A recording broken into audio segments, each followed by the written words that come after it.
اللہ نیک جنات کی ڈیوٹی لگاتا ہے، نیک جنات۔ سورت فاتحہ کھانے کے دوران 7 دفعہ پڑھنے سے۔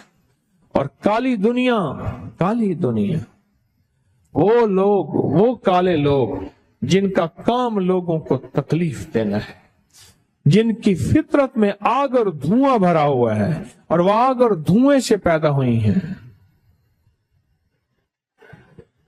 آگ اور دھوئیں سے اللہ ان کی حفاظت کا نظام بناتا ہے۔ آپ کے علم میں کہ سورت فاتحہ کے بارے میں کہتے ہیں، سنا ہے کہ سورت فاتحہ شفا ہے۔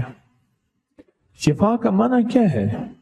شفا کا معنی ہر وہ درد، ہر وہ تکلیف، ہر وہ الجھن جس سے نکلنے کے بعد انسان سکون اور عافیت محسوس کرے، اس کا نام شفا ہے۔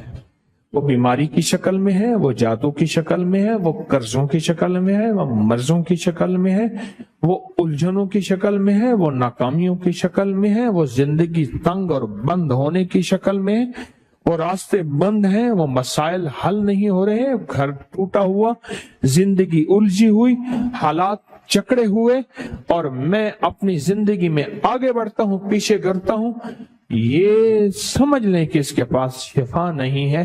اور سورت فاتحہ شفا ہے ہر بند راہ کے لیے، ہر بند راستے کے لیے، ہر الجھن کے لیے، ہر زنجیر کے لیے، ہر بیریل کے لیے، ہر دیوار کے لیے۔